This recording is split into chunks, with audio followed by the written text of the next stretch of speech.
Muy bien, estamos ya en grabación de nuestra tercera sesión, módulo de zonas portuarias. Me excusan que estaba allí un poco lento la herramienta de grabación. Vamos entonces a dar paso a la toma de asistencia y luego vamos con los contenidos para el día de hoy. Ya les voy a compartir pantalla.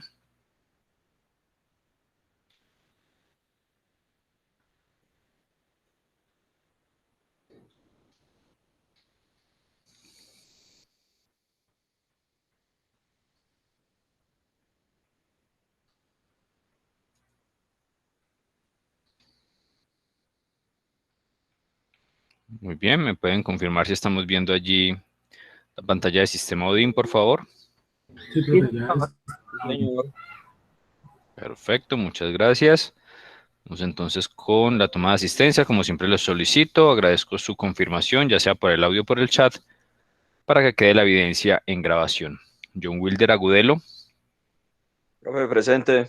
Gracias. Juan Camilo Arbeláez. Presente, profe. Gracias. Johan Calle.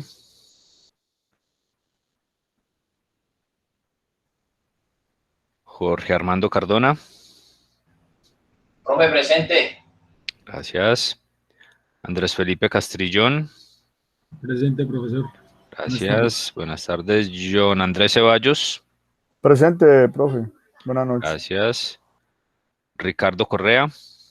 Presente, profe. Gracias. Margaret Cruz. Buenas noches, presente. Gracias. María Camila Echeverry. Presente. Gracias. Juan Diego Espinal. Sí, señor, presente. Gracias. Jonathan Estrada. John David Hill. Presente. Gracias. Diana Gómez. Presente, profe. Gracias. Jorge Luis Grajales. Alexis Londoño. Presente, profe. Gracias. Isleni López. Presente. Gracias. Tatiana López. Presente, profe. Gracias. Joana Patiño. Buenas noches, presente. Gracias. Steven Pulgarín. Profe, presente. Gracias. Paola Ramírez. Presente, profe. Gracias. Kimberly Rodríguez. Viviana Uribe.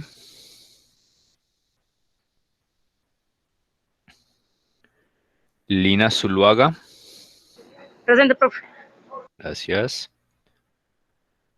Andrés Zuluaga. Buenas noches, profe, presente. Gracias. Muy bien. Verifiquemos nuevamente que con los compañeros que estarían pendientes. Johan Calle. Permítanme un segundo. Vamos validando de una vez. Bien, el compañero Johan no está en conexión aún. Andrés Estrada. Jorge Luis Grajales me ha reportado previamente problemas de movilidad. Kimberly igual. Viviana Andrea Uribe. Muy bien. Estamos entonces con 19 estudiantes, 2, 4, 5 pendientes por conexión para 24 en listado. Vamos a dejarlo abierto por el momento. Y volvemos aquí con nuestra plataforma entonces, para dar paso a los contenidos del día de hoy, donde tendremos entonces, o trataremos de desarrollar, dar continuidad a lo que ya veníamos hablando con respecto a las zonas portuarias en Colombia, hablar un poco de la tipología e importancia de los puertos. Ya hemos tocado un poco de las tipologías: puertos marítimos, puertos aéreos, puertos terrestres, tendencias de los puertos, un poco de las tendencias que se tienen en cuenta al momento de que ya comenzamos a integrar los usuarios o los clientes que manejan mercancías a través de estos nodos logísticos, requerimientos del mercado como tal, y vamos a ver si alcanzamos a tocar algo de los principales puertos y operaciones en las zonas portuarias. Adicional a esto, bueno, quiero agradecer primero a todos los que participaron activamente del foro que se dejó en la sesión anterior disponible para participación. Ya todos quienes participaron pueden ingresar allí y ver los correspondientes réplicas y notas de la actividad. También he recibido algunas solicitudes para entrega de el aporte por fuera de plataforma. Tengan en cuenta quienes lo están haciendo, el cumplimiento de los tiempos y cómo afecta o cómo podría afectar esto la nota de la actividad, pero pues está bien que estén manifestando allí la posibilidad de entregarlo por fuera de los tiempos y a través del correo electrónico. También tenemos o habíamos dejado para el día de hoy en el área de recursos un artículo propuesto para debate. Debate que realizaremos en unos minutos, muy seguramente antes de finalizar nuestra sesión, y hablaremos un poco, recibiremos un poco las percepciones u observaciones que ustedes tengan sobre el tema evidenciado allí en este artículo. Ya en un rato trabajaremos esta parte. Vamos a dar paso en primera instancia a los contenidos o dar continuidad a los contenidos en módulo para que avancemos un poco más en nuestros temas. ¿Alguna observación antes de dar inicio a nuestros temas, compañeros? No, señor, ninguna. Muy bien, permítanme, valido aquí que uno de los compañeros que estaba pendiente ya hizo ingreso, el compañero Jonathan Estrada. ¿Nos escuchas bien, Jonathan? Sí, profe, buenas noches. Buenas noches a todos. Gracias, Jonathan. Aquí te actualizamos de una vez. Perfecto. Pendientes de Johan Calle, Jorge Luis Grajales, Kimberlyn y Viviana Uribe. Muy bien. Vamos entonces a nuestros contenidos de módulo. Por aquí ya lo tenemos listo. Permítanme ampliamos esto un poco más para que tengamos mejor visual de los temas. Habíamos quedado por acá en esta parte. Hemos quedado en la tipología de las zonas portuarias, la posible tipología que podemos encontrar en el caso colombiano de las zonas portuarias, donde tenemos entonces zonas portuarias marítimas, zonas portuarias aéreas, zonas portuarias terrestres. Esta tipología ya la teníamos bien clara. Aquí el módulo nos enseña algunas gráficas de dichas zonas portuarias, donde evidenciamos allí un puerto, un aeropuerto como zona portuaria aérea o parte de una zona portuaria aérea, y el puerto terrestre o puertos secos o la zona portuaria terrestre como tal, que la podemos entonces caracterizar en nuestro caso como las fronteras terrestres que pueda tener el país para las diferentes actividades de transferencia internacional de mercancías. Vamos a tocar un poco la parte de la evolución de los puertos. Rápidamente aquí identificaremos en nuestro caso, en el caso colombiano, cómo han venido cambiando las actividades que realizan los puertos desde hace ya varios años, porque entendemos que el tema de los puertos y zonas portuarias como tal no es nuevo, pero su dinámica o su dinamismo como tal y su crecimiento real se ha visto un poco más detallado desde los últimos años, aproximadamente unos 10, 15 años, vienen con un crecimiento bien interesante. Obviamente esto por la dinámica misma de la economía. Tenemos entonces aquí una información, como les digo, muy puntual, muy rápida también lo vamos a trabajar, sobre esa evolución. Primero, la información nos plantea que por allá sobre los años 1950 a 1970, estas zonas portuarias y los puertos que allí están establecidos tenían ciertos enfoques, principalmente utilizados para el embarque y desembarque de cargas. Ese era su objetivo principal, su función principal. A eso se dedicaban las zonas portuarias y los puertos allí establecidos. Y ese era el aporte como nodos logísticos o posibles nodos logísticos hacia sus usuarios, llámense exportadores o importadores. Ese era el aporte, la posibilidad de que allí se embarcara y desembarcara mercancía. Eran centros de conexión entre el transporte marítimo, terrestre o aéreo terrestre.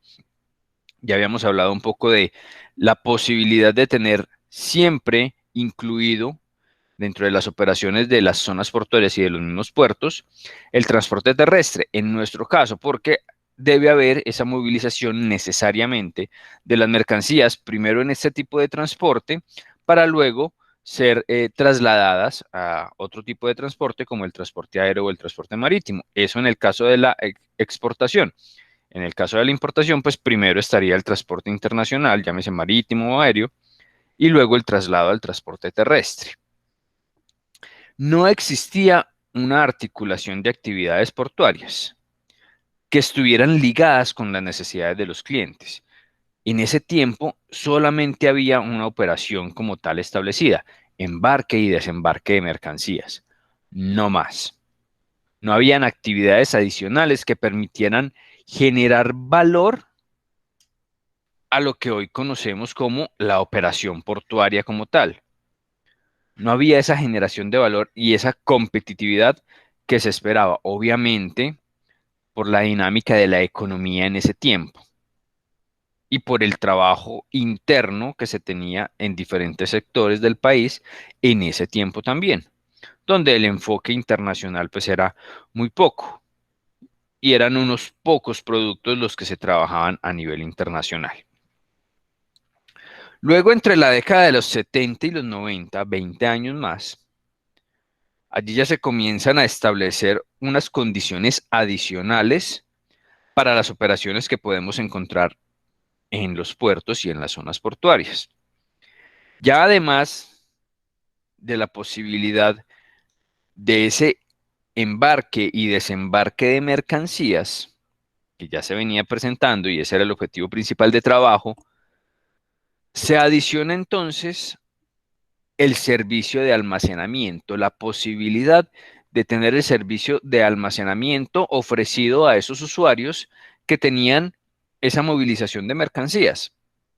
Vuelvo y repito, llámese exportación o importación.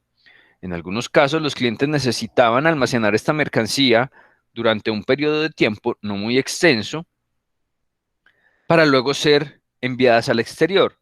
O cuando llegaban mercancías del exterior, de igual forma los importadores necesitaban tener la mercancía almacenada allí durante un periodo de tiempo, vuelvo y lo repito, no muy largo, para posteriormente ingresar esas mercancías al territorio aduanero nacional. Se comienza a pensar ya un poco más en las necesidades del cliente, en las necesidades de sus usuarios, puntualmente con el servicio de almacenamiento. Entonces ya teníamos en la década de los 70 la posibilidad de servicios de embarque, desembarque de mercancías y servicios de almacenamiento enfocados hacia las necesidades de los clientes. Un segundo. Alexis, ¿ibas a decirnos algo? ¿Te abriste el micrófono? No, señor, qué pena, profe, se metió solo. Ok. Listo, pasemos a la siguiente década que nos plantea el módulo. Década de los 90 a 2010. Aquí hago un alto antes de ver esas características de esos 20 años más. ¿Considerarían ustedes que allí, a partir de los años 90, teniendo en cuenta lo que hablamos en sesión anterior, debería haber un cambio sustancial en las actividades que plantearían las zonas portuarias y los puertos hacia los clientes, hacia esos usuarios, ligada obviamente a algunas necesidades en específico?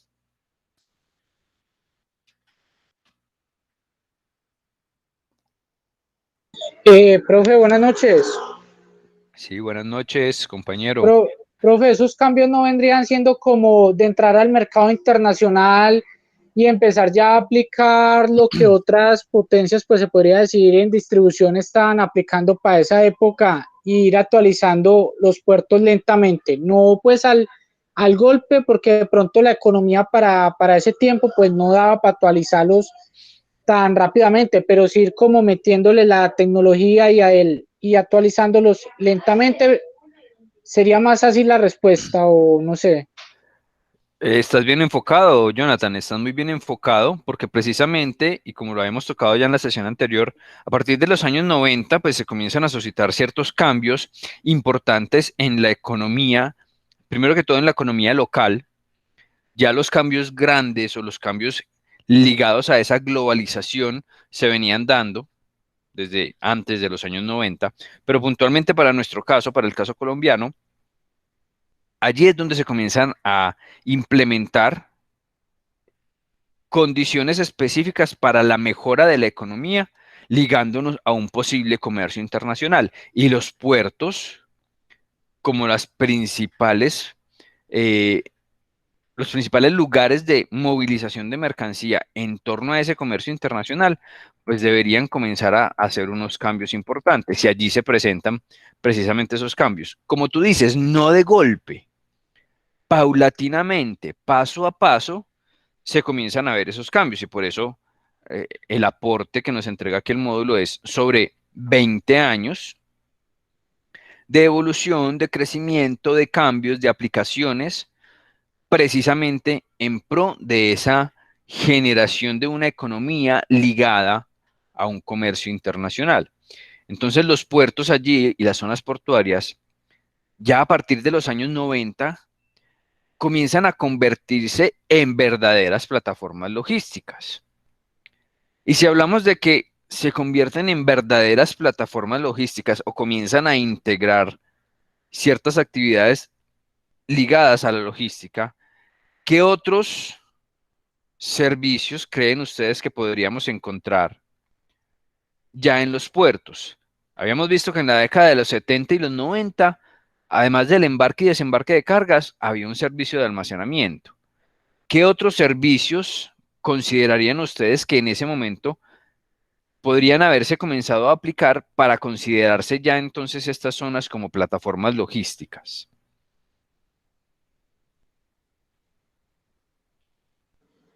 Profe, buenas noches. Profe, ¿esos servicios no vendrían siendo, por ejemplo, no sé, como coger la mercancía, estibarla, o si de pronto hay un barco muy grande, prestarle el servicio de remolque, o también que dentro de esa misma zona portuaria pues hayan empresas capacitadas como para hacer el trabajo de logística? Ok, muy bien, Jonathan, comienzas entonces allí a tocar otras actividades logísticas puntuales que en principio los puertos no tenían considerado. El tema de la operación portuaria como tal, el atraque, el remolque, ya venían como tal generándose, porque es una operación que se tenía que hacer relacionada sobre todo con la operación marítima. Pero ya en la operación de tierra, en la operación en muelle y en los diferentes espacios que se pueden encontrar allí en los muelles, encontramos entonces que, como tú dices, tener la posibilidad de que ese puerto que está dentro de una zona portuaria le brinde servicios adicionales a un importador o a un exportador, por ejemplo, de preparación de mercancía, estibado de mercancías, separación de mercancías, incluso otros servicios adicionales ligados a la logística. Vamos con Jonathan, que nos levantó la mano, y luego con Alexis. Antes me sacaba la maleta, yo no sacaba la Jonathan, habías levantado la mano, ¿ibas a hacer algún aporte? Qué pena. Sí, profe, yo tenía una Ok. pregunta. O sea que los servicios que yo le estoy diciendo, que yo mencioné, se vienen dando más a los 90, o sea que entre los 70 y 80 era que llegaba el barco, algo así más, por ejemplo, llegaba el barco, desembarquen es que ni los containers, porque me imagino que no había ni grúas, sino desembarquen los containers, ponga la mercancía ahí y esperemos que venga el dueño por ella. Algo así se hacía. Algo así, someramente algo así. Desembarcaban mercancías, como tú dices, incluso mercancías no contenedorizadas, casi todo era granel. Desembarquemos, obviamente eso tiene que surtir pues unos procesos y ya está, que venga el importador o que salga esa mercancía del puerto, no más. No hacemos nada más. la idea era despachar el barco lo más pronto posible. Y sigue siendo la idea, porque el negocio, eso lo veremos un poco más adelante, el negocio marítimo precisamente está en no quedarse en un muelle, porque es perder plata para las empresas o para los agentes navieros. Pero eso lo hablaremos un poco más adelante. Ya esos otros servicios que tú nos comentas y que vamos a ir viendo, pues complementan mucho más la generación de valor. Alexis, cuéntanos cuál era tu aporte. Profe, entonces, según eso, en ese orden de ideas, se vendría presentando el servicio de transporte por medio de agencias para la entrega de diferentes materias primas y abastecimientos desde los 90, según eso. ¿O no estoy totalmente errado? No, no, es correcto. Ya a través de operadores logísticos, más que agencias, operadores logísticos, dedicados obviamente al tema de transporte, ya cuando la operación portuaria y la economía como tal comienza a dinamizarse más ligada al comercio exterior, obviamente en ese momento o antes de los 90, pues también necesitábamos de empresas de transporte y demás, pero la logística como tal no era tan compleja, porque recordemos que no había tanto movimiento y además era para unos productos en específico. Ya luego, en los años 90, cuando ingresa entonces la ley de apertura económica y se tiene la posibilidad de comenzar a enviar más productos y de igual forma recibir más productos en el país, pues la necesidad de que estos operadores logísticos estén más al tanto de la misma operación, ya entonces hace mucho más completo el servicio logístico como tal y lleva a que estas zonas portuarias generen ciertas diferenciaciones en los mismos servicios, buscando así, pues obviamente, una competitividad, y esto redunda en lo que es la posibilidad de que los usuarios tengan más opciones para trabajar sus exportaciones o sus importaciones. Listo, profe, gracias. Ok, ¿quién más nos iba a aportar allí con respecto a esos posibles servicios que se podrían comenzar a evidenciar allí a partir de los años 90?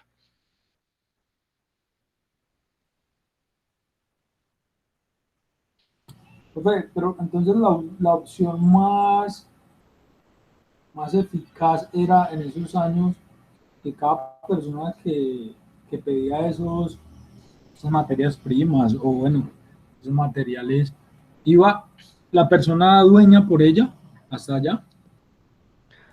No la persona o no el importador directamente se encargaba de hacer toda la operación, no, porque Bueno, que mandaba pues personal para que le recogieran de su mismo en personal. ese momento podría ser su flota propia, porque no teníamos una reglamentación incluso, allí ya comienza a ligarse también la parte de reglamentaciones. No había una reglamentación incluso como la hay hoy en día para los operadores de transporte terrestre, para las agencias de aduana y demás, sino que la operación, entre comillas, era un poco más sencilla, pero era que no tenía tantas características logísticas dentro de la misma operación. Ya luego entonces entra la parte de seguridad también, la parte de cumplimiento de la normativa que se comienza a entregar allí, entonces ya eso hace un poco más compleja la operación y establece unas condiciones de juego para todos los actores de esa cadena de suministro. Jonathan, levantaste la mano. Sí, profe, es que, pues yo leyendo por acá un artículo, dice que en el 2010 es el gran salto de las zonas portuarias en Colombia, porque se inyectaron 2.200 millones de dólares. Eso me quiere a mí dar a entender que creo que fue en el gobierno de Andrés Pastrana cuando se abrió lo del libre comercio, si no estoy mal. No, fue mucho antes. Fue mucho antes, Sí, con el libre comercio. en el gobierno de César Gaviria, sí, 1991. 1991, se abre el comercio, el de libre comercio, o sea que esto fue prácticamente el empujón que el país necesitaba para que grandes empresas que privadas vieran en Colombia como ese tesoro, como esa oportunidad que tenemos dos mares, pero se están enfocando más en la región Caribe. Ahí está la diferencia, Jonathan, en la inversión privada. 2010, inversión privada. Listo, Y la hoy, posibilidad de que llegara esa inversión privada a través de diferentes concesiones para ahí sí ver un desarrollo en las zonas portuarias. Por eso les decía que solo hasta los últimos años, unos 10 o 15 años aproximadamente, es donde vemos una diferencia importante en temas logísticos desde las zonas portuarias. Antes, a pesar de tener una posibilidad y una ley de apertura económica desde el 1991, pues todavía faltaba mucho, y por eso resaltaba lo que tú mismo decías de ese paso a paso, de ese ir implementando algunos servicios logísticos paulatinamente, dependiendo obviamente de las necesidades de mercado y de la misma economía, pero solamente hasta 2010 se comienza a ver, como tú lo dices, un fuerte cambio o un real cambio de la percepción de estas zonas portuarias y del aporte de las mismas a las cadenas de suministro. eso quiere decir que si comparamos una zona portuaria del Caribe a la más avanzada, que creo que está en Europa, podríamos estar al 70%. Pues hacer No, esas muy exagerados, comparaciones, sería muy exagerado. hacer esas comparaciones, pues ahí tendríamos que coger como puerto por puerto cómo estamos, porque tenemos incluso ya zonas portuarias o puertos a nivel mundial que están completamente automatizados. Entonces imagínate la brecha, el gap tan grande que hay allí entre un puerto colombiano, cualquiera que sea, puede ser del Caribe, puede ser del Pacífico, cualquiera, entre un puerto colombiano y un puerto como el de Shanghai o el de Rotterdam o el de Singapur, que están casi que totalmente automatizados. El gap es muy grande, no creo que alcancemos a estar ni siquiera en un 70%. ¿Sí? Pero son situaciones puntuales. Pueden haber otros puertos, incluso en Asia, Medio Oriente, Europa, que tienen condiciones similares a los puertos colombianos. ¿Sí? Tienen condiciones similares a los puertos colombianos. Y en operatividad pueden ser muy similares también. Pero hay unas brechas grandes en otros puertos que, pues obviamente por temas de inversión, capitales, las mismas economías de esos países, pues llevan a que estos puertos se desarrollen de esa forma. Sí, profe, tiene mucha razón. Por acá estaba mirando todo lo que mueve Shanghái y realmente no se acerca ni siquiera ni al 10%.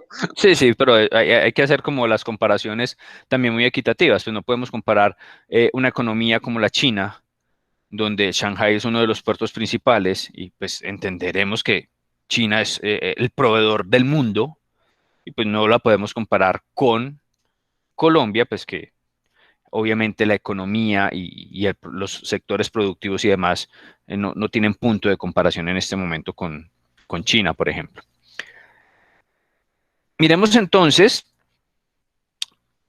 dentro de esas características de esa década del 90 al 2010, pues que los puertos avanzan, se convierten entonces en plataformas logísticas, se aplica o se comienza a aplicar el concepto del multimodalismo y de la contenedorización como estrategia operativa, trabajar mucho más en la posibilidad de tener carga contenedorizada. Contenedor como unidad de embalaje o unidad de carga por excelencia para la movilización de mercancías a nivel internacional. Obviamente, las mercancías que se pueden trabajar en un contenedor. Hay otras mercancías que definitivamente toca trabajarlas por fuera de contenedores, los graneles, la mercancía sobredimensionada, los vehículos, algunos vehículos también sobredimensionados y demás que tienen unos manejos especiales. Pero la gran mayoría de mercancías pues, se puede manejar a través de los contenedores. Articulación total de todos los actores de la cadena de suministros, encaminados estos a la productividad y competitividad. Se presentan o se comienzan a presentar las estrategias de integración y de expansión. Ya los puertos y zonas portuarias no son vistos allá como ese sitio, ese lugar donde llega y sale mercancía. No, cambia completamente la percepción desde la posibilidad de que se consideren plataformas logísticas hasta la posibilidad de ser parte integral de una cadena de suministro. Porque así lo comienza a demandar el mercado, así lo comienza a requerir el mercado, porque ya las empresas no son solamente locales, Ya las empresas son internacionales y tienen que estar enviando producto y recibiendo producto, enviando materias primas y recibiendo materias primas. Y esto ya hace parte de una cadena de suministro, no local, sino global. Y de 2010 en adelante, como nos aportaba también Jonathan, pues se ve el crecimiento, no vamos a decir que exponencial, pero sí un crecimiento muy representativo en cuanto a las posibilidades de considerar los puertos, todos los puertos, todos, como precisamente esos eslabones importantes de las diferentes cadenas de suministro que puedan establecer los diferentes sectores, empresas, organizaciones de la economía colombiana. ¿Vamos claros hasta ahí?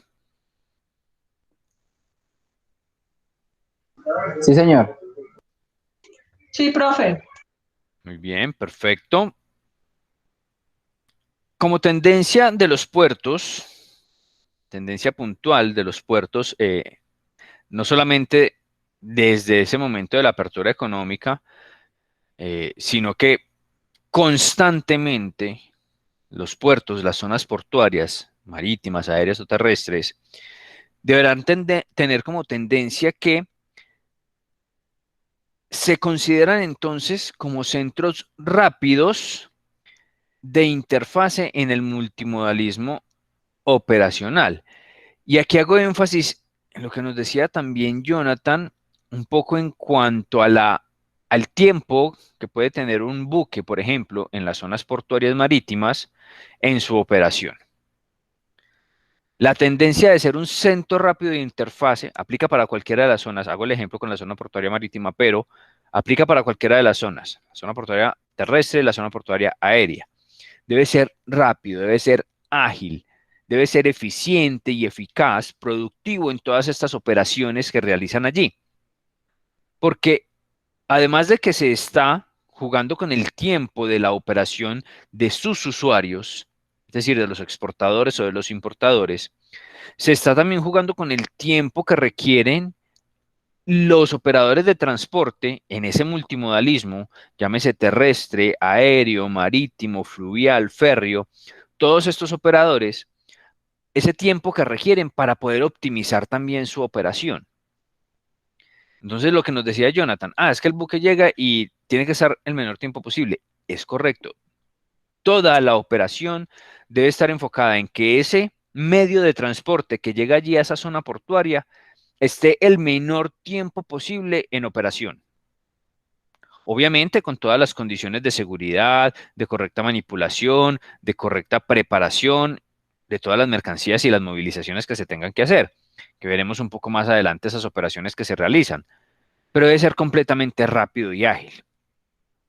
Un buque en promedio, en un puerto colombiano, podría estar demorándose en su operación entre unas 6 y 10 horas aproximadamente. 6 y 10 horas dependiendo de la congestión portuaria, dependiendo de la cantidad de mercancía que estima dejar y de la cantidad de mercancía que estima cargar. Pero ese es un promedio, siendo de pronto muy optimistas. Podría ser un poco más en algunas ocasiones. 6 a 10 horas. Puerto colombiano.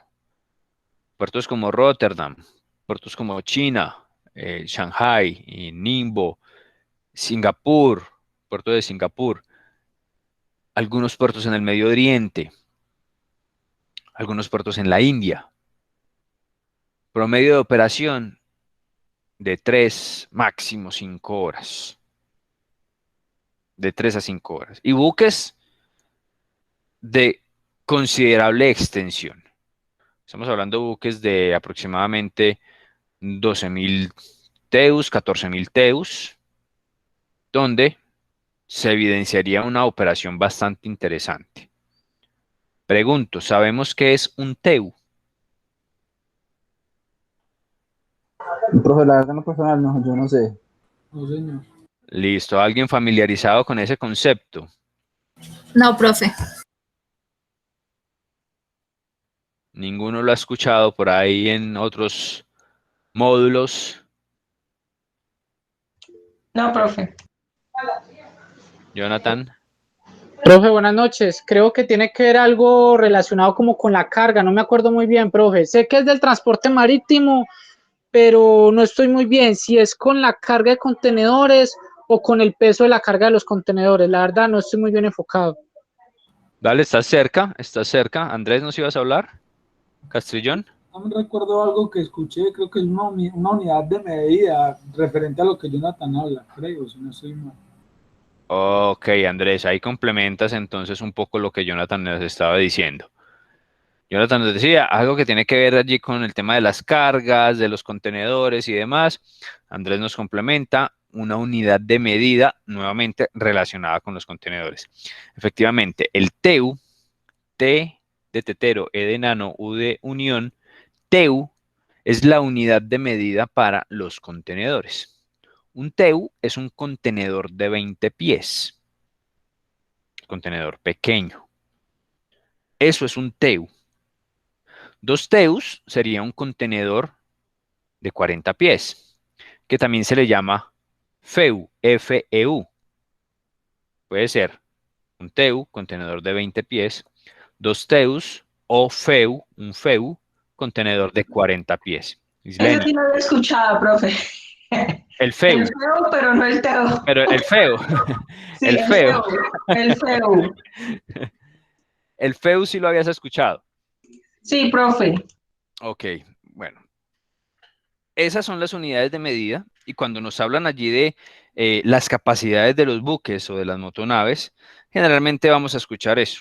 Motonave con capacidad de 14.000 teus o 15.000 teus o 18.000 teus, si estamos hablando ya de buques post-Panamax o buques de nueva generación.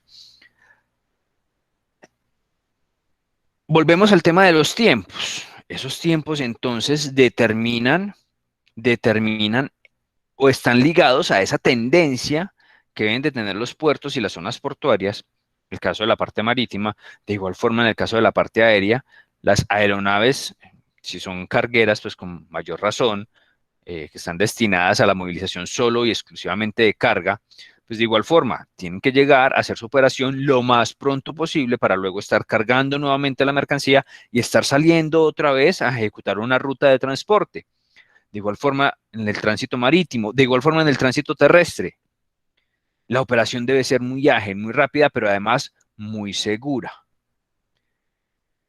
Dentro de esas tendencias deberán proporcionar servicios que generen valor en el momento del embarque y desembarque de aeronaves, naves, vehículos, que se genere valor, que no solamente sea el proceso como veíamos allá en la década de los 50 en adelante, embarque y desembarque. Listo, eso hay que hacerlo, obviamente hay que hacer esa operación, pero ¿cómo puedo generar valor a esa operación para que la cadena de suministro se vea bien afectada? Permítame un segundo. ¿Alguien nos estaba levantando la mano? ¿Jonathan? Sí, profe, pero no. Iba a decir una estupidez de pronto cuando usted me dijo que cómo se podría generar valor, pero entendí que cómo se podría de pronto... No, nada, dale, profe, siga. Listo, Jonathan. Cualquier duda, inquietud, no dudes en realizarlo. Permítanme, hacemos aquí una actualización de asistencia. Creo que el compañero Johan Calle acaba de ingresar, si no estoy mal. ¿Nos escuchas, Johan? Sí, señor. Buenas noches, profe. Buenas noches, compañeros. Ok, muchas gracias, Johan, allí por la conexión. Ahora sí, Jonathan. No, mentiras, profe, sí tengo una duda. Es Cuéntalo. que yo hace varios días nos pusieron un taller de buscar medios de transporte, pero yo estaba leyendo en la BBC que es del 2015, que dice que cuesta 3 veces más enviar un contenedor desde Cartagena al centro del país que enviarlo a China, pero ese era un enunciado del año 2015. Y yo estuve buscando cuánto costaría, pues en estos momentos de pandemia, el mismo proceso, pero pues transportarlo a la ciudad de Bogotá. Pero para eso habría que tener en cuenta que la infraestructura de las carreteras ya han cambiado un poco, o sea que la movilidad está un poco más avanzada. Y eso para el año 2015. Entonces yo de pronto haciendo un recálculo, ahí más o menos se podría haber ya bajado al 1.5 el movilizar ese contenedor de Cartagena a Bogotá, o estará todavía entre un 2 o entre un 3, de pronto usted con sus conocimientos. A hoy día, Jonathan, y para que tengamos eso de referencia, hoy día, tú lo dices muy bien, hay unas condiciones puntuales, externas, exógenas, de mercado mundial, que han llevado a que las tarifas de transporte internacional sean una locura completa. Y dentro de toda esa locura, estamos hablando de que hoy en día un flete internacional de China a Colombia, no vamos a hablar puntualmente si Cartagena o Buenaventura, solamente China a Colombia, para un contenedor de 40 pies, es decir, 2 TEUs o un FEU, puede estar oscilando entre los $7.000, $8.500. Allí, en este momento, hoy en día, ese rango o esa aseveración que en su momento se ha presentado de que cuesta más enviar una mercancía de Cartagena al interior del país que de China a Colombia, hoy día esa aseveración no tendría fundamento. Porque si hablamos de, pongamos un promedio de $8.000 por 3.600 pesos, más o menos, de tasa de representativa de mercado, esta semana está voladísima por todo el tema de paro y reforma tributaria y demás, ya está sobre los 3.800, pero un promedio de 3.600 y un promedio de flete de $8.000 para un solo contenedor, el transporte internacional estaría alrededor de los 28 millones de pesos de ese contenedor. Y pues no encontraremos hoy día, de igual forma, por esas condiciones de vías, por las condiciones de transporte como tal, por el tema de tablas de fletes, no encontraremos un flete de un contenedor de Cartagena al interior por más de 28 millones de pesos. Obviamente no, es mucho menor. De pronto ustedes o los compañeros que estén ligados allí a la parte de transporte de sus empresas tendrán claro que los fletes pueden ser mucho menores en este momento. Pero ojo, son condiciones de mercado en específico. Hay momentos de mercado, como por ejemplo finalizando el año 2019, donde incluso pudimos evidenciar en algunas ocasiones que el flete, ojo con este dato, el flete nuevamente de China a Colombia era gratis. No nos asombremos con ese gratis. No quiere decir que no cobraban. No quiere decir que no cobraban el flete. Este gratis en monetario, ¿cuánto sería? Porque pues tendría que ser una carga demasiadamente grande para que, esa palabra, No necesariamente. Recuerden lo que les decía hace un momento, son condiciones de mercado. Hoy tenemos unas condiciones de mercado sujetas a lo que pasa con pandemia, y que pandemia obviamente afecta una gran cantidad de sectores. Afecta al mundo entero, afecta a todas las economías, y por eso estamos encontrando fletes con esos niveles. Pero vuelvo y les digo, finalizando año 2019, teníamos otras condiciones de mercado completamente diferentes. No teníamos en el panorama una pandemia. Les digo, fletes China a Colombia gratis. Y vuelvo y le digo, no nos asustemos y no abramos los ojos con ese, uy, ¿cómo así? ¿Estaban regalando el flete? No, el flete era gratis, se generaba un cobro por utilización de combustible, entonces podíamos estar hablando de $200, $300 por un contenedor.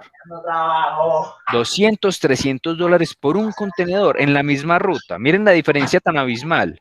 Pasar de $300, $400, pongámosle $500 de un contenedor a $8.000 que tenemos hoy en día, en aproximadamente 15, 18 meses. La diferencia es abismal.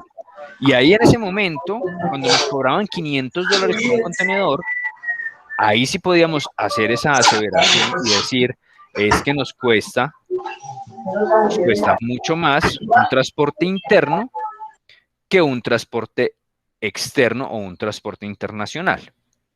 Pero son momentos de mercado y son condiciones de mercado. Nosotros, desde la gestión logística, debemos estar completamente enterados de ese tema.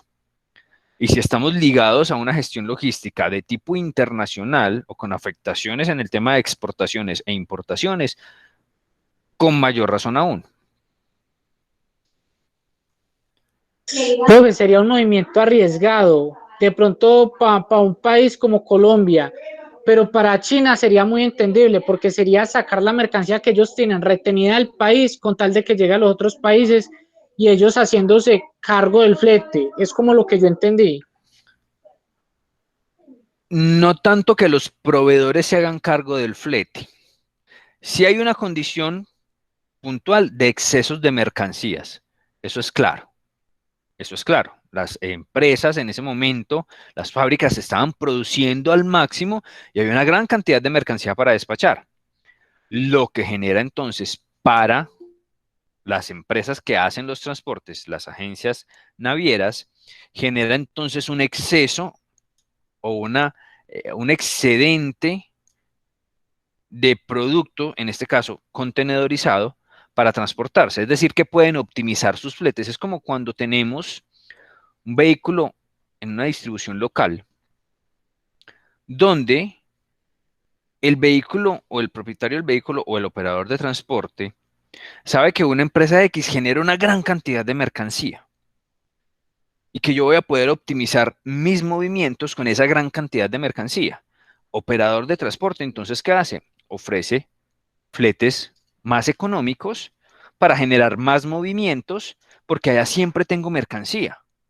Hago una negociación importante y genero fletes más económicos. Ahora vámonos a ese tema macro. Profe, Agentes, ¿sí? qué pena, Diana. pero entonces quiere decir que esas negociaciones entre los fletes serían casi siempre tercerizadas, porque si el flete directamente es con una empresa propia, pues no aplicaría tanto el hecho de bajarle al flete porque simplemente son vehículos fidelizados para la compañía. Ah, claro, si es una flota propia, en la distribución local, obviamente ahí no lo vamos a aplicar. ¿Vas a optimizar costos? ¿Vas a optimizar tu proceso de transporte? Obviamente sí, y puedes hacer una reducción, pero eso va a ser algo más interno. Pero en el transporte internacional, ligados a las zonas portuarias, es necesaria la tercerización. No hay una empresa exportadora o importadora que tenga una flota propia de buques, ¿no es cierto? Entonces, necesariamente tenemos que tercerizar. Y allí es donde las empresas propietarias de esos buques, que son grandes grupos empresariales que dominan, incluso podríamos hablar allí de un oligopolio, donde algunas empresas escasas, 5 o 6 empresas, existen más, pero 5 o 6 empresas son las que dominan todo el tema del transporte marítimo internacional. En ese mismo contexto, y para seguir con el ejemplo, se dan cuenta de que allá en China hay una gran cantidad de mercancía y que ellos pueden optimizar sus movimientos, sus buques, llenando esos buques a tope. Es un buque que me puede transportar 12.000 TEUs. Vamos por esos 12.000. ¿Y cómo vamos por esos 12.000? Listo, señores. Sea exportador el encargado del flete o el importador encargado del flete. No cobro el flete, cobro solamente el combustible, pero necesito hacer la movilización. Necesito generar esa movilización porque hay una gran cantidad de mercancía. Son condiciones de mercado. Ahora vamos al caso contrario, lo que tenemos hoy en día, fletes de $8.000. ¿Quiere decir eso entonces que hay mucha mercancía o hay poca mercancía? ¿Qué pensarían ustedes?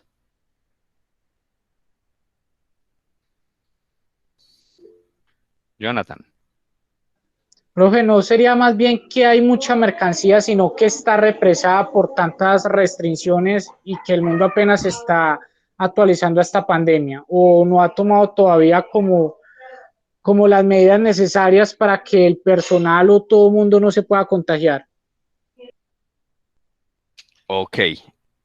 Llevas entonces o analizas muy bien el entorno de mercado actual.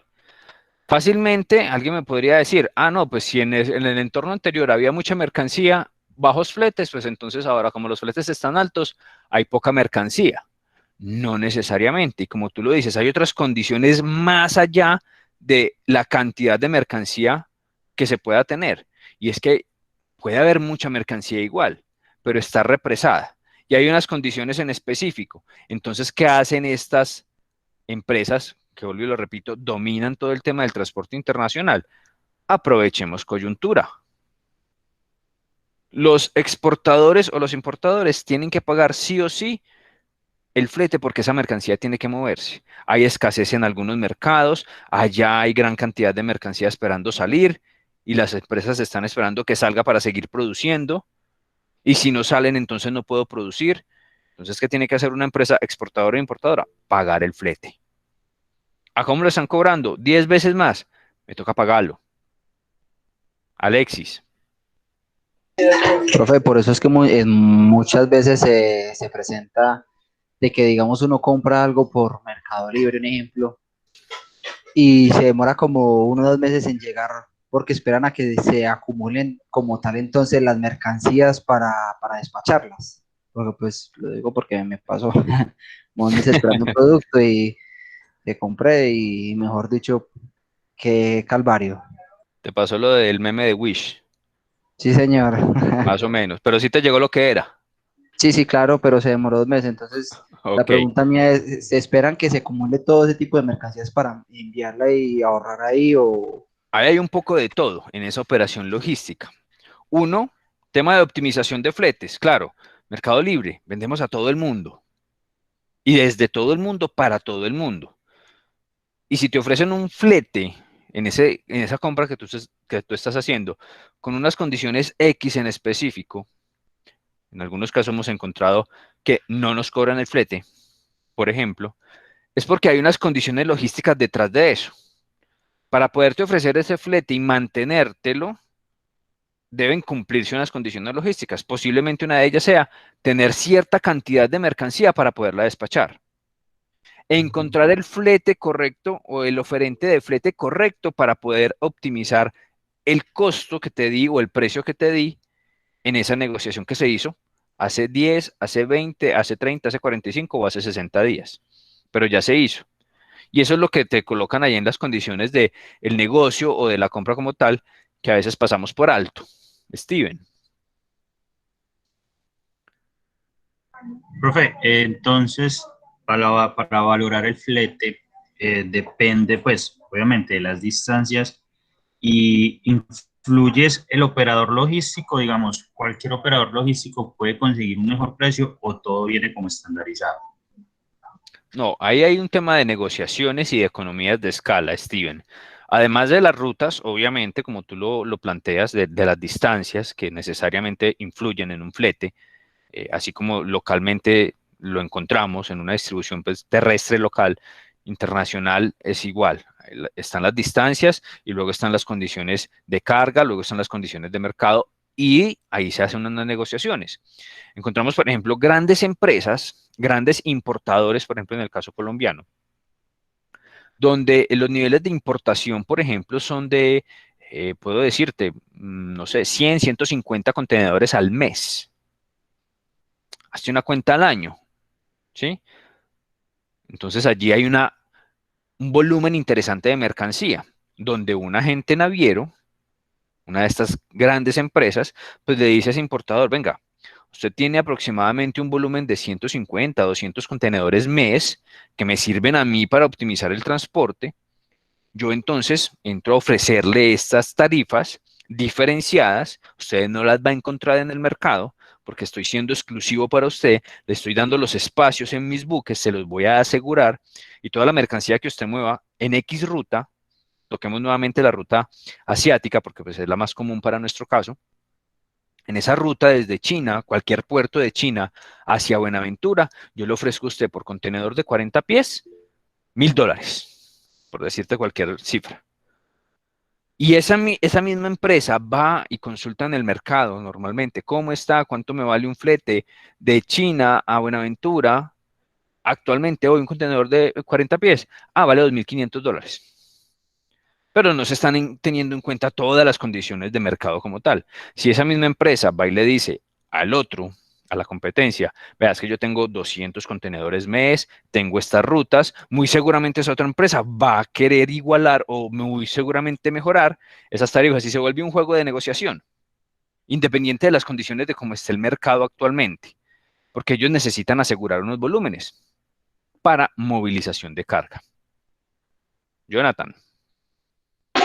Profe, con lo que usted dice, usted me da a entender que entonces, para mermar los fletes, no solo se necesita pues de que haya una gran cantidad de mercancías, sino que también influye la tecnología que tenga el puerto.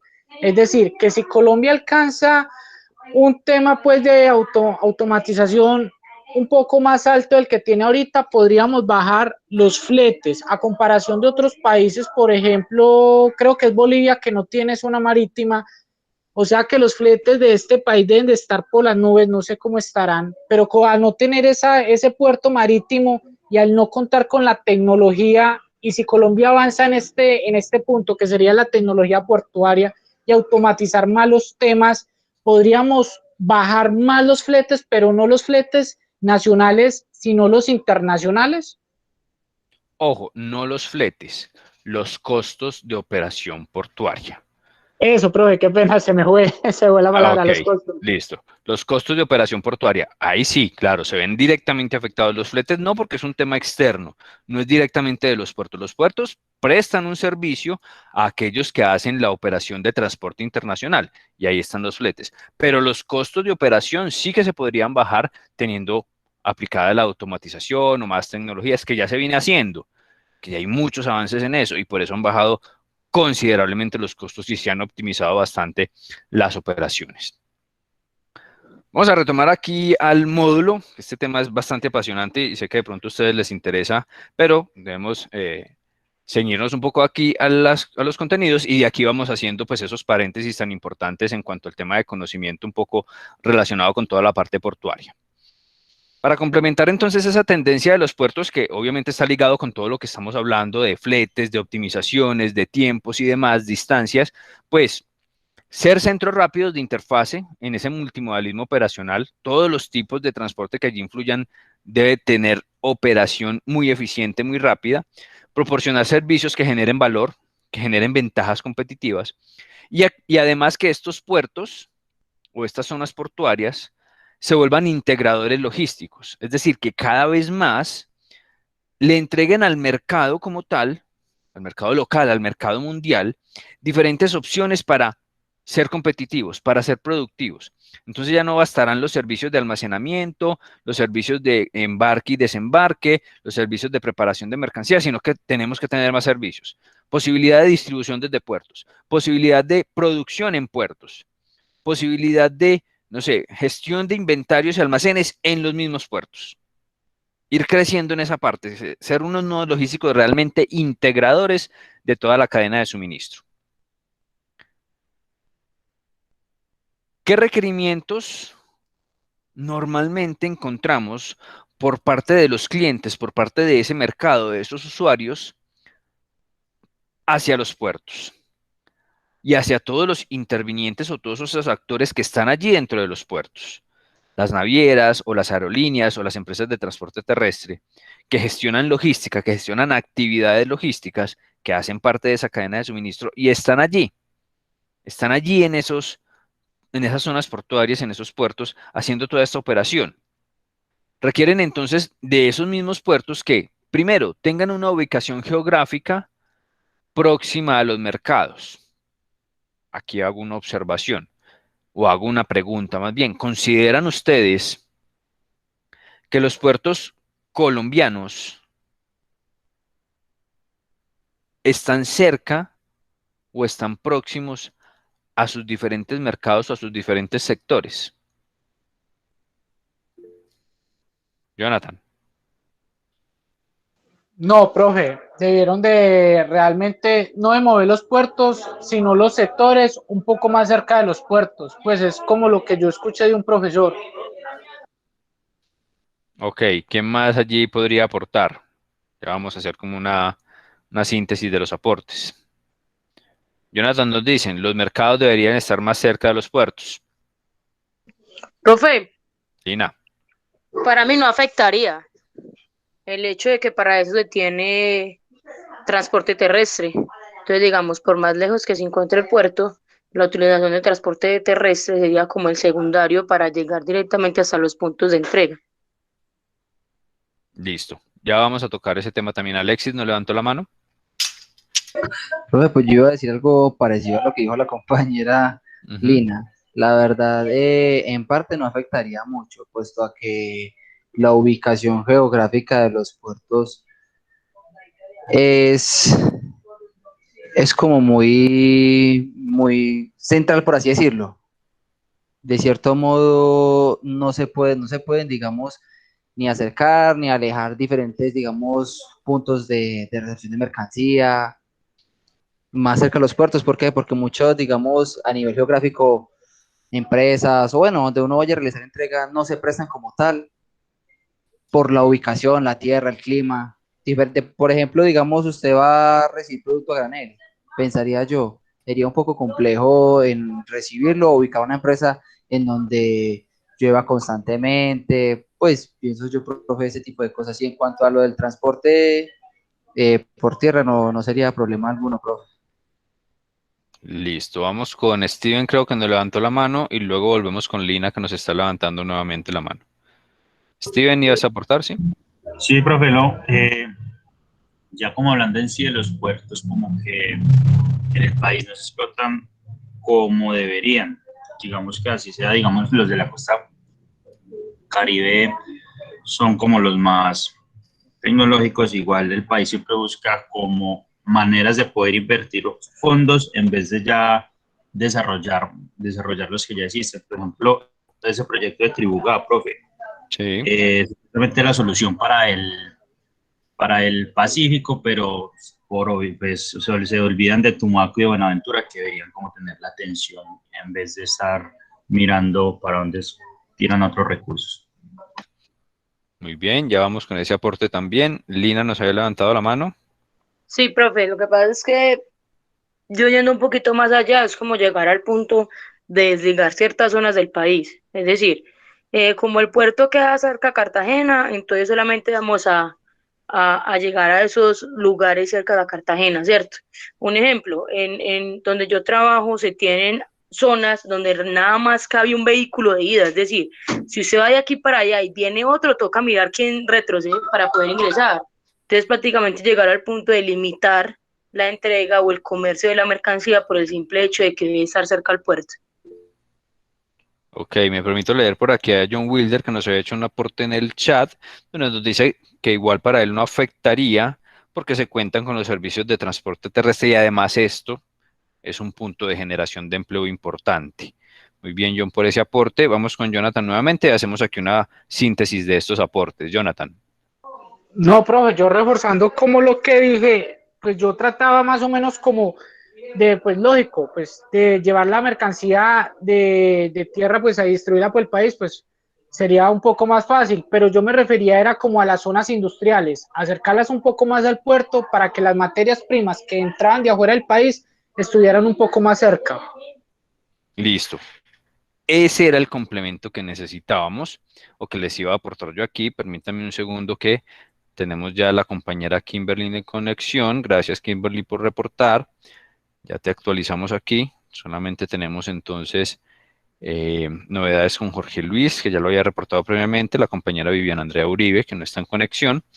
A los compañeros que recién llegaron al aula extendida, les recuerdo que una vez esté disponible el video en plataforma, actualicen allí los contenidos que de pronto no alcanzaron a ver en esta hora aproximadamente, de pronto 40 minutos para otro compañero, que ya hemos desarrollado pues contenidos. ¿Qué tenemos entonces, muchachos? Muchas gracias por esos aportes y por esa discusión. ¿Qué tenemos? La situación de, bueno, ¿y los puertos entonces, o los mercados, dónde deberían estar? Nos dice el módulo, perdón, que uno de esos requerimientos del mercado hacia las zonas portuarias es que su ubicación geográfica esté próxima a los mercados. Ojo, allí no es solamente la ubicación como tal. Recordemos el enfoque sistémico de una logística o de una misma cadena de suministro. Debemos ver el todo, ¿sí? Y ustedes comenzaron a traer elementos entonces teniendo en cuenta el todo. Es muy importante y es muy claro, como nos terminaba de complementar Jonathan, que las industrias deberían estar mucho más cerca de las zonas portuarias, las industrias. Pero la industria es solamente una parte de una cadena de suministro. Luego entonces tenemos la distribución, los centros de distribución, las zonas de almacenamiento. una gran cantidad de intervinientes y de actores de la cadena de suministro. Entonces, si hablamos de una característica puntual de cercanía de los puertos con el siguiente actor de la cadena de suministro, deberían ser las zonas industriales o los sectores industriales. Para luego tener la posibilidad de optimizar de cierta forma, primero un transporte y luego identificar zonas de distribución estratégicas, ya teniendo en cuenta las zonas geográficas, en este caso Colombia, en un país donde topográficamente tiene una gran cantidad de variaciones, y como nos decía Lina, incluso tenemos carreteras donde solamente puede circular un vehículo en un solo sentido. Lastimosamente es la realidad, pero sobre esa realidad debemos gestionar. Debemos gestionar la logística sobre esa realidad. Entonces hay que tener en cuenta que por estrategia, en el tema de costos logísticos y de operaciones logísticas, lo ideal sería que los sectores industriales estén muy cerca de los puertos, y ya lo estamos viviendo. En el caso colombiano ya lo estamos viviendo. Muchas industrias se han trasladado, sobre todo hacia el norte del país, para aprovechar los beneficios de las zonas portuarias en el Caribe. Y luego entonces dejan ya la parte de distribución un poco más hacia el interior. Esto no quiere decir que todo se esté trasladando, ¿no? Porque tenemos mucha industria en el interior del país, mucha industria en el centro del país, una gran cantidad de empresas que desde allá hacen sus operaciones industriales o sus operaciones productivas y luego tienen que hacer un transporte terrestre para una exportación o un transporte terrestre desde un puerto hacia el interior, importando materia prima, por ejemplo, para sus procesos productivos. ¿Sí? Hay que identificar el todo, y está muy bien ese ejercicio, donde algunos me decían, no es relevante, otros sí es relevante, dependiendo de las necesidades del negocio. Por eso es uno de los requerimientos, no quiere decir que sea el único, y no quiere decir que sea el único que vaya a ser positivo para unos sectores y para otros no. Todo depende de las necesidades del negocio como tal. Creo que alguien le había levantado la mano. Yo. Chilina, cuéntanos. Lo que pasa es que iba a preguntar algo que creo que me respondió, profe. Es decir, yo quería entender un poco el hecho de lo que dice Jonathan, del por qué se tendría que tener las industrias más cercanas a los puertos por medio de materia prima, si igual yo voy a poder transportar la materia prima. Pero lo que usted me indica es por costos logísticos, el hecho del transporte. Sí, es correcto, ya es identificar eso dentro de la gestión. Les pongo un ejemplo muy claro. Japón. De pronto tengamos ahí en el imaginario geográficamente cómo está distribuido Japón. Arranquemos que es una isla, ¿no es cierto? O un conjunto de islas. Y toda la industria como tal de Japón está ubicada en la costa, por disposición geográfica del mismo país. ¿Tienen una ventaja competitiva natural? Claro que sí. Claro que sí. Los costos de transporte interno deben de ser bajísimos, porque es que la industria está ahí al ladito del puerto. Además de todo el tema tecnológico que no es la discusión. Pero es una condición, una ventaja competitiva natural que tiene este país. Ahora, ¿es una competencia para nosotros? Claro, es una competencia internacional, como cualquier otro país. ¿Tiene una ventaja competitiva? Claro que sí. ¿Nosotros también tenemos ventajas competitivas? Tenemos acceso a 2 océanos. Perfecto. ¿Qué deben identificar los sectores? Pero es que venga, ¿cómo podemos competir con una empresa en Japón que tiene unos costos tan bajos de producción y además de transporte? Pues ubiquemos nuestra industria cerca a los puertos. Y ahí estamos igualando esa ventaja competitiva. Pero es que yo también distribuyo localmente. Ok, tengo un centro de distribución o hago una alianza con un operador logístico que me pueda cumplir con todas las características de la distribución local. Es análisis de las situaciones puntuales de cada una de las organizaciones y de cada uno de los sectores. No quiere decir que estar cerca puede ser lo más benéfico.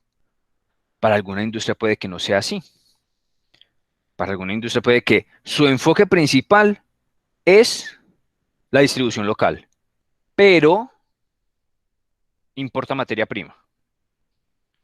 Su objetivo principal será estar al lado de un puerto. No necesariamente, porque es que su importación es la materia prima. y optimizo mis costos logísticos en la distribución local. Y ahí cambia la perspectiva. Lina. Profe, una consulta. Señora. Yo como zona industrial, pues el que está requiriendo estar más cerca del puerto por materia prima, mis arrendamientos deben de ser más costosos, ¿cierto? Por ser zona portuaria. A ver, te entiendo la pregunta. Si soy industria y estoy cerca de un puerto, ¿me dices? Sí, es decir, tengo una bodega, hice un alquiler de una bodega, entiendo de Ajá. que los puertos hacen el alquiler de las bodegas, creo que con un mismo precio según la mercancía, ¿cierto? Según entiendo. Ya, Pero ok. entonces, digamos, si deseo montar, no hacer alquiler, sino montar industria, es decir, o comprar empresa, o comprar, o alquilar una que no sea dentro del puerto, no sino digamos tercerizada, por Ujú. ser zona comercial o zona de puerto puede ser más costoso. No necesariamente, dependiendo del enfoque de la industria como tal. Porque yo podría, por ejemplo, en ese panorama de que quiero tener mi industria más cerca a un puerto para optimización de costos y demás, y porque digamos que mi objeto de negocio y mi estrategia de negocio así me lo está pidiendo. No necesariamente tengo que estar dentro de un puerto, puedo estar cerca. ¿Y qué tenemos generalmente cerca de los puertos? Las zonas francas. Entonces, yo, como empresario o con mis socios, podría decir, venga, ¿y por qué no generamos entonces una nueva empresa?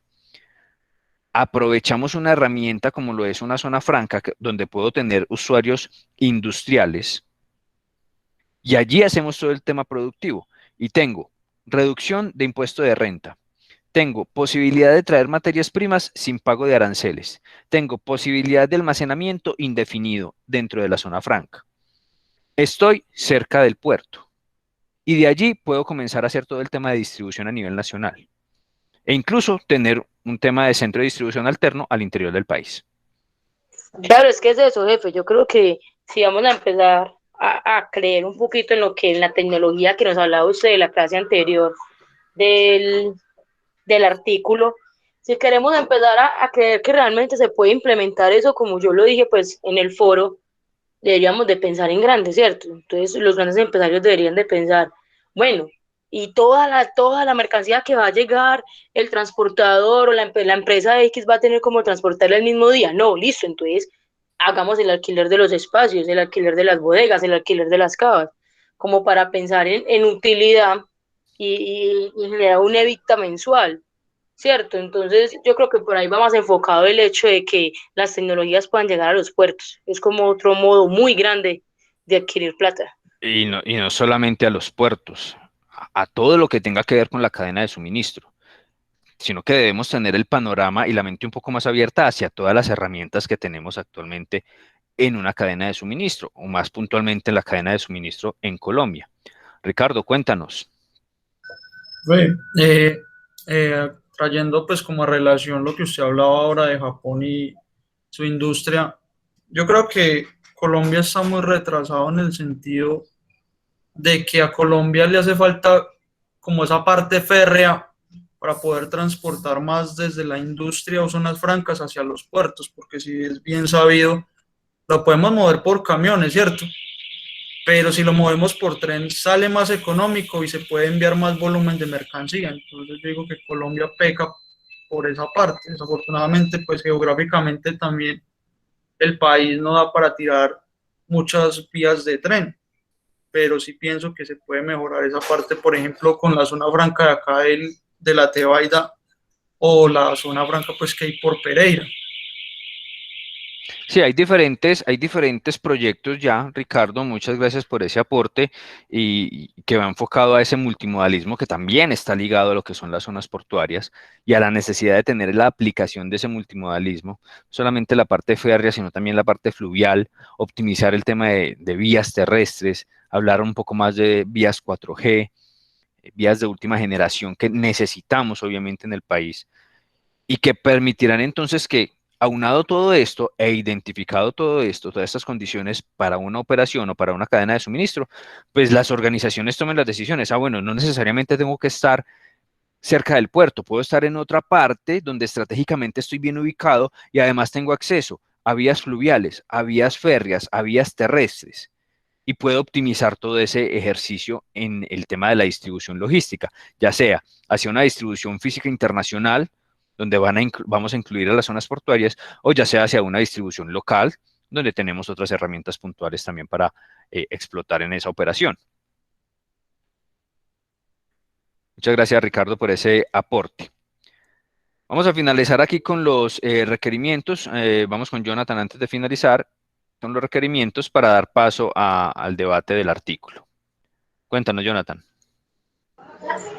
No, profe, esta era de pronto para Lina, sino que en algún momento, de pronto no sé cuántos años lleva Lina, de pronto con Grupo Éxito, pero cuando se estaba realizando el CEDI, el Grupo Éxito, ellos estaban buscando una zona donde colocarlo. Ellos eligieron Pereira, pero había una cierta cantidad de gente que estaba votando porque ese CEDI quedara tirando más a la Virginia, solo por el hecho de no pagar el peaje, para ellos poder abastecer lo que era Armenia, Calarcá, estas partes del norte del valle, porque los CEDIs de Cali estaban muy lejos, y para poder abastecer la parte de Risaralda. Es como lo que me contaron alguna vez y lo que una vez pude ver, no sé qué tan cierto será. Listo, Jonathan, ahí va la respuesta. El centro de distribución del Grupo Éxito en estos momentos se encuentra ubicado a 7 minutos de la Virginia, ¿sí? Donde está surtiendo toda la zona occidente del país. Sí, desde el centro de distribución del eje cafetero se atienden 57 almacenes entre Superinter, Carullas, Éxitos y 230 aliados, es decir, las tienditas de barrio.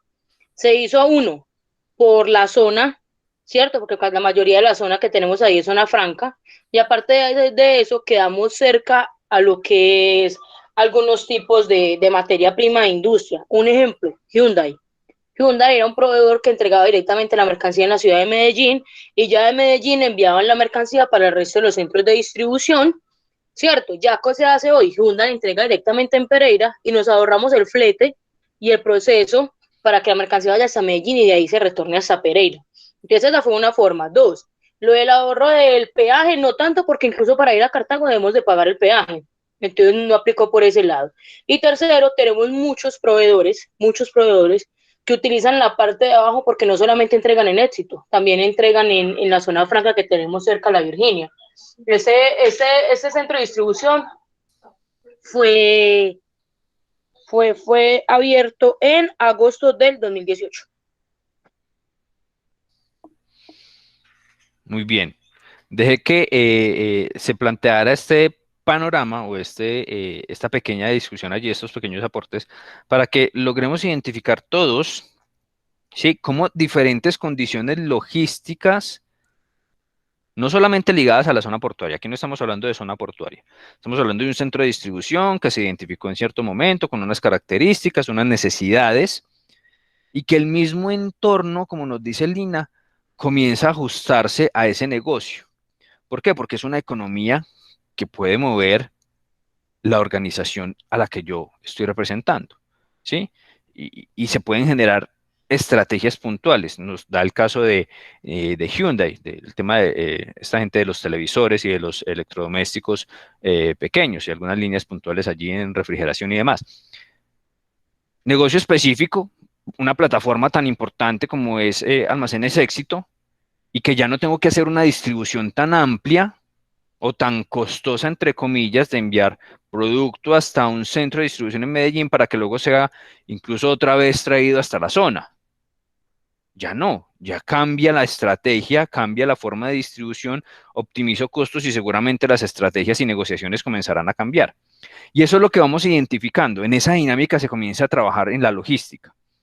Que en algunos casos interviene la zona portuaria. Ah, claro que sí, por el tipo de negocio. Que en algunos casos interviene la zona franca, por el tipo de negocio. Que en algunos casos no interviene en ninguno de los dos, pero intervienen centros de distribución, necesidades del negocio. Y allí lo vamos identificando. Esa es la dinámica que tenemos que ir entendiendo un poco desde la parte de la gestión logística, que es nuestro enfoque como tal, más allá de esa parte operativa que obviamente es muy importante que la estemos desarrollando aquí desde la academia y que ustedes en su experiencia laboral también la están desarrollando, pero recordemos que también somos gestores. También estamos trabajando y aprendiendo un poco esos conceptos de gestión que son importantes identificar. Muy bien, compañeros. Como les decía, vamos a terminar de entregar estos requerimientos que vemos en el mercado. Pasamos al debate y ahí estaríamos dando cierre a nuestra sesión del día de hoy. Debate en el cual esperamos una mayor participación de los compañeros que de pronto no han intervenido un poco en la sesión del día de hoy. ¿Qué otros requerimientos se tienen desde el mercado hacia estas zonas portuarias? Que se cuenten con equipos de alta tecnología. Ya hemos hablado bastante del tema de tecnologías y sistemas de información que generen seguridad y confiabilidad en la operación. Que se cuenten con amplios espacios para la ejecución de las operaciones. Veremos en las características de algunos puertos que varios cuentan con unos grandes espacios, otros no tanto, pero que se ajustan a la condición de la operación. Que tengan una infraestructura adecuada para los diferentes tipos de transporte, sobre todo aquellos de gran tamaño que vienen siendo tan utilizados hoy en día en el mercado marítimo sobre todo, también en el mercado aéreo, pero pues ya con otras condiciones un poco más específicas. Que hayan buenos accesos viales a los puertos y a las zonas portuarias. Esto allí pues es tema de discusión y es un tema de debate también bien interesante porque todos conocemos las situaciones actuales de desarrollo de vías en el país. Esto no es nuevo, esto también es de hace muchos años, pero que a fin de cuentas viene mejorando y mucho, viene mejorando y mucho, pero nos falta todavía mucho más, sobre todo al interior del país. Cercanos allá a los puertos tenemos muy buenas vías, pero al interior es donde se dificulta un poco el tema. Rapidez, efectividad, seguridad en todas las organizaciones logísticas y portuarias. En este sentido, la Superintendencia de Transportes viene trabajando bastante en esos seguimientos en cuanto a la necesidad de que las operaciones se generen con rapidez, con efectividad, con eficiencia, con seguridad para todas las zonas portuarias del país. Que las operaciones logísticas sean altamente rentables, que haya un muy buen control de todos esos costos de las operaciones en puertos. Eso también lo ejecuta la superintendencia. Y que las autoridades de control sean altamente competentes y efectivas. Y ahí hablamos de autoridades de control como la DIAN, como el INVIMA, como la Policía Antinarcóticos, como el ICA, como la misma Superintendencia de Industria y Comercio, que intervienen allí en esas operaciones y que lo ideal es que los funcionarios que están haciendo todas estos operativos de control, todos estos controles, verificaciones físicas, documentales y demás, sean competentes, estén altamente preparados, que conozcan la norma. Es muy complicado cuando de pronto en ocasiones, en una operación, ya sea en una zona portuaria marítima, aéreo, terrestre, encontramos ciertos inconvenientes para que una mercancía salga o entre al país porque un funcionario de cualquiera de estas entidades, no vamos a decir puntualmente de cualquiera de estas entidades, pues no tiene el conocimiento de una norma o de una actualización de la misma o de un concepto aclaratorio y comienza a hacer entonces un poco más difícil la operación, a retrasar, a jugar con los tiempos de la misma operación y donde a pesar de que todo lo otro se haya ejecutado de la mejor forma, de forma eficiente y productiva, cuando llegamos al punto de una revisión y por un poco de tema de la falta de competencia o desconocimiento de un funcionario, se pueda venir todo al piso y los tiempos optimizados pues se pierdan allí por un tema simplemente de conocimiento o de competencia de un funcionario. En esto también vienen trabajando altamente las diferentes entidades, no solamente generando las competencias puntuales para sus funcionarios, sino también generando otras herramientas de tipo sistema o sistemas de información o herramientas informáticas que permiten también optimizar esos tiempos y optimizar esas operaciones. Eso en cuanto a los requerimientos que usualmente encontramos desde el mercado hacia las zonas portuarias. Para terminar esa parte de los requerimientos y de la importancia de las zonas portuarias, entonces, entendemos que se convierten, cualquiera de ellas, en un eslabón fundamental para la transferencia de mercancías. Cualquiera de estas zonas portuarias, marítima, aérea, terrestre, incluso fluvial, si la tuviéramos en nuestro caso, no es nuestro caso, pero la podemos incluir allí, son ese nodo o la debemos identificar como ese nodo de enlace del transporte multimodal. Recuerden que si tenemos ya el transporte terrestre incluido, ya estamos hablando de multimodalidad. En principio podríamos hablar de un transporte combinado, pero el transporte multimodal se hace mucho más presente allí cuando tenemos la oportunidad de manejar en una sola unidad de carga diferentes tipos de transporte. Nodos, entonces, logísticos para la transferencia de mercancías. En resumen. Con esto iniciaremos la próxima sesión, los actores en las operaciones de comercio internacional. Hablaremos un poco de los actores y un poco también de las operaciones que encontraremos ya en los puertos, las zonas portuarias marítimas y en las zonas portuarias aéreas puntualmente. Con esto iniciaremos en la próxima sesión, los actores de las operaciones de comercio internacional, y vamos a dar paso entonces a las observaciones que ustedes puedan plantear y algunas preguntas que vamos a hacer con respecto a este artículo que habíamos dejado para que ustedes hicieran la lectura correspondiente, artículo tomado allí del diario El Espectador, y que nos habla puntualmente del papel de los puertos para la reactivación económica del Caribe. Estamos hablando de los puertos del Caribe colombiano, es decir, al norte del país. Tenemos una gráfica bien interesante de la Sociedad Portuaria de Cartagena, más puntualmente el puerto de Cartagena como tal.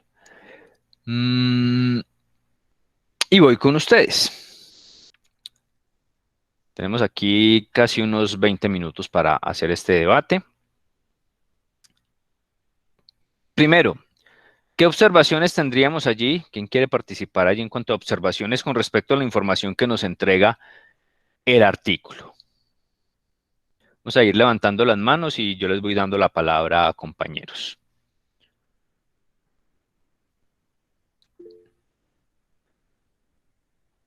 Ok, vamos con Steven.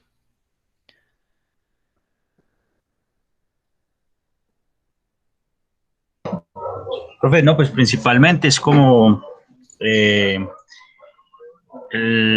como la mejora que tienen estos puertos frente a la disminución que tuvo el PIB del año pasado del país. Pues igual creería que todos los presupuestos internos de todos los países disminuyeron, pero como vieron fortalecidos los puertos, entonces ya lo ven como una realidad y no como unas proyecciones. Entonces creen que pueden empezar que la costa caribe puede empezar a sacar ventaja de esto y puede aportar a ese déficit por el que pasó el país, puede empezar a aportar una recuperación notable, y eso sin embargo sin tener en cuenta que, digamos, los productos insignias del país, la mayoría salen por Buenaventura. Pues diría yo que el aguacate y los bananos de Urabá, todos salen por Buenaventura. Entonces ellos se quieren aprovechar digamos, de esta reactivación, y ven con muy buenos ojos estos puertos de la costa caribe para poder aumentar la economía del país, ayudar a la economía del país. Listo, Steven, perfecto. Vamos a ir recibiendo otras observaciones, hacemos análisis y recibimos más observaciones. Jonathan, cuéntanos. Profe, yo creo que con el puerto de Cartagena fue una muy buena decisión no haber cesado en el trabajo, porque ellos realmente dieron pie a la economía en el país. Ellos, al no interrumpir su puesto de trabajo, dieron que estas mercancías siguieran ingresando al país y poder sacándolas al país. Claro que no sé realmente cómo fue que ellos montaron este tema ya de bioseguridad y todo, pues porque esa parte sí no la investigué mucho, pero lo que sí sé es que ellos realmente aportaron mucho a la economía del país en esa parte con no haber cesado en sus puestos de trabajo. Gracias, Jonathan. A ver, recibimos más aportes, compañeros. Profe, Lina. yo voy más a, no tanto a la lectura que teníamos, sino más a qué hay detrás, ¿cierto? Que hay tras del telón el hecho de decir, como dice Jonathan, de que no cesaron las operaciones, es verdad, pero qué tan duro nos está pegando este nuevo vivir, ¿cierto? Ese nuevo vivir que prácticamente llegamos a un punto donde es arriesgar la vida por los demás, ¿cierto? Y fue prácticamente lo que hizo el puerto. Decirles que si nosotros paramos, no come la gente, los que estamos acá. Es decir, tenemos 70.000 empleados, entonces son 70.000 familias las cuales no van a comer, las cuales no van a tener un punto de entrada, un punto de economía para tratar de salir a flote, levantar por lo menos un poquito la cabeza en medio de todo esto como estamos, ¿cierto? Yo voy más allá a pensar que hay un detrás del telón, que hay en una economía tan cambiante, en donde, por ejemplo, el 27 éramos un país, ya el 28 esto es un puerto de guerra, donde todas las ciudades estamos tratando de subsistir. Para mí es más por allá por donde me enfoqué. Perfecto, Lina. Muy bueno ese aporte. Ya hacemos también un par de aportes de mi parte también en ese sentido. ¿Quién más tiene allí aportes adicionales? Jonathan. Profe, pues yo realmente sigo apoyándolo de la economía, porque realmente si no hubiera entrado esa mercancía, si esa mercancía no hubiera entrado acá al centro del país, muchas empresas no tuvieran materia prima. Y claro, lógico, los del puerto se arriesgaron porque, pues lógico, no sabíamos cómo manejar el COVID, no sabíamos qué bioseguridad había que tomar y las que estaban notando en ese momento tal vez no eran las adecuadas, pero realmente esta gente no es como decir que se mueran los de abajo para que sobrevivan los de arriba, no, ellos realmente dieron el pecho y aprovecharon esa parte para que siguieran que habiendo comida, habiendo combustible. En las otras partes del país es como ustedes los decían, que es que solo hay una carretera para entrar y una carretera para salir, para que en esas partes de los países donde están más alejadas pudieran seguir habiendo víveres y siguieran habiendo suministros. Yo la veo por esa parte. Muy bien. Andrés Zuluaga. Buenas noches para todos. Bueno, quiero hacer ahí como dos aportes, principalmente con lo que vimos en la clase. Lo relaciono mucho con la experiencia laboral que tengo hoy día, donde por todo el tema que se está manejando de pandemia y de digamos, el tema del paro, en la empresa donde trabajo, pues hemos tenido que combinar despachos. Trabajo en el sector salud, entonces esa relación pues por parte de lo visto en clase. Perdón, profe. Y con respecto al tema de los puertos, considero que no estamos preparados y ningún procedimiento está diseñado pues como tal. O sea, todo es cambiante. ¿Y qué nos enseña eso? Y que como gestores tenemos que estar, digamos, dispuestos a lo que se acontezca. Por ese lado, digamos que no podemos ser tan cuadriculados porque el mismo mercado nos exige cada día más. Entonces, considero de que ese tema, pues, a nivel de paro nacional y pandemia, donde deja experiencias, como dice la compañera Lina, que es subsistir. O sea, en este mundo, digámoslo así, tan vulgar y tan cruel, tenemos que estar preparados para lo que sea. Y las empresas tienen que incursionar porque si no, van a quedar en el tiempo, profe. Muy bien, Andrés. Vamos con Andrés Castrillón.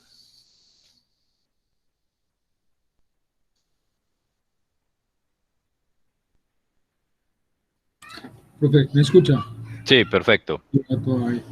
Profe, es claro que siempre en todas estas áreas existen pues desafíos, pero como lo dice el texto, un gran desafío es mantener y garantizar pues el personal, mantenerlo libre de contagio, como lo dice el texto, y esto lleva a que, como decían mis compañeros, se entregue mediante pues esta situación que estamos viviendo, se entregue comida, se abastezca el país como tal o las zonas más importantes y esto pues es de admirar de este puerto, ¿cierto?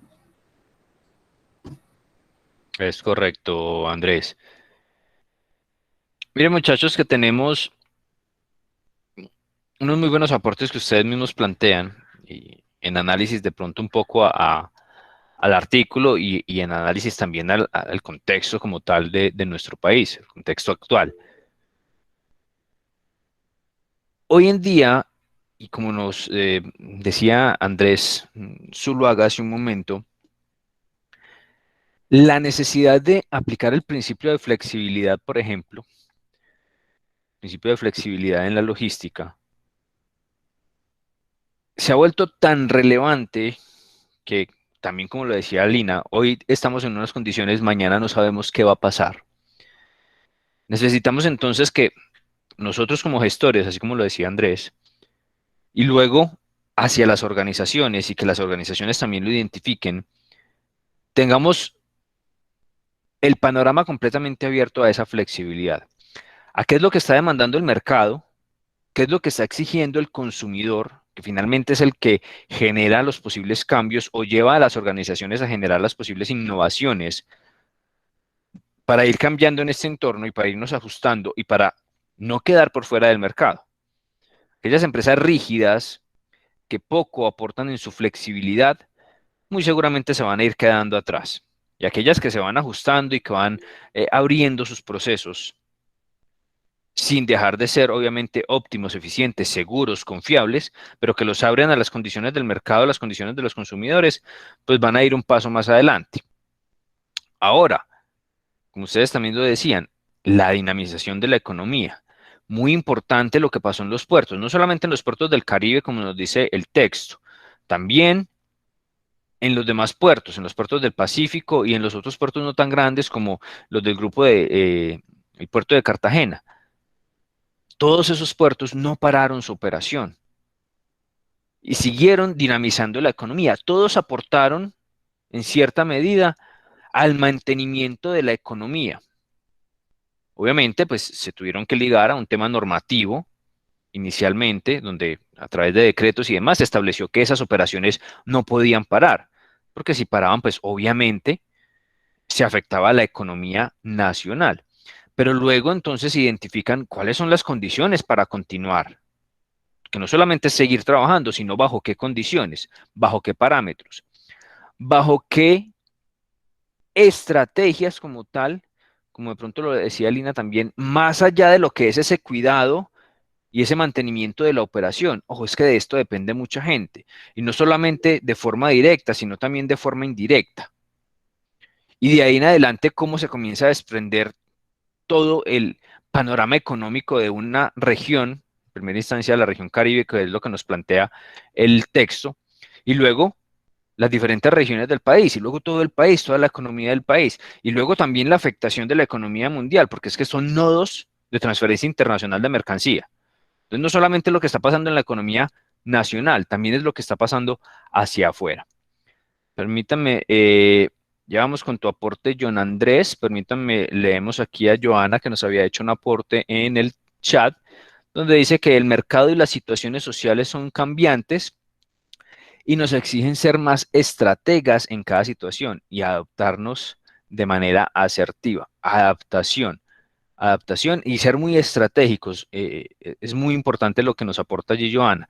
Ser muy estratégicos, estar siempre pendientes de qué pasa en el entorno, luego ajustar a nuestra estrategia organizacional, si estamos pues en el desarrollo de una función para una organización, o si es nuestra empresa propia, nuestro emprendimiento, nuestra idea de negocio, en fin, pero tener ese pensamiento estratégico y luego gestionar a través de diferentes procesos un poco más flexibles, como ustedes lo decían, para adaptarnos a ese entorno, a lo que va pasando en ese entorno, y muy importante, muchachos, a lo que va pidiendo el mercado como tal, a lo que va pidiendo el mercado, es el que marca la pauta. John Andrés, cuéntanos. Profe, pues hablando de lo mismo, yo creo que nosotros en la logística debemos de ir como más allá, en el sentido de que, por decir, nosotros no contamos como con lo que puede pasar en el presente, ¿cierto? Por decir, hoy estamos viendo una situación acá en la ciudad de Armenia, que las estaciones se quedaron sin combustible.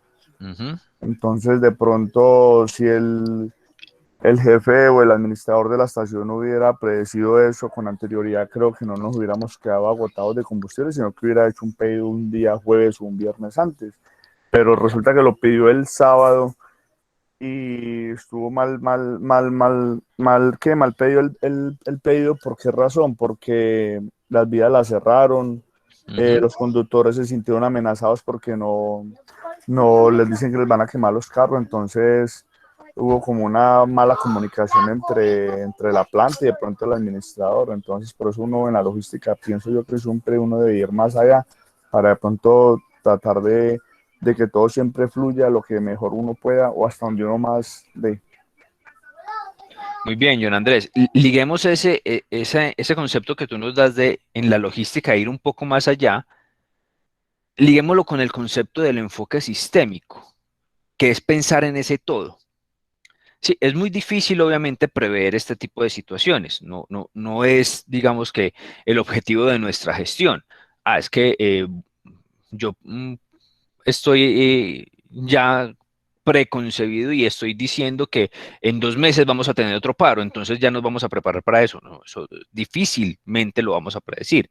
Pero en ese ir más allá, como nos dice John Andrés, o en ese mismo enfoque sistémico, ya comenzar a generar algunas condiciones de información, que es el otro tema que nos trae John Andrés, que es demasiado importante, el flujo y contraflujo de información, donde muy seguramente en el tema de las estaciones de servicio, por ejemplo, y no solamente es el caso de Armenia, sino que ya aquí en Pereira también estamos teniendo alguna situación, muy seguramente también vayamos a escuchar, si el tema continúa así de álgido como está, vayamos a escuchar esto en otras regiones.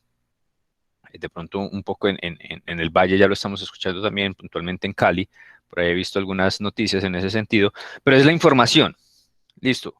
Si yo no la tengo, de pronto alguien más la va a tener. Entonces ahondar un poco, ese ir más allá, pensar en el todo, listo.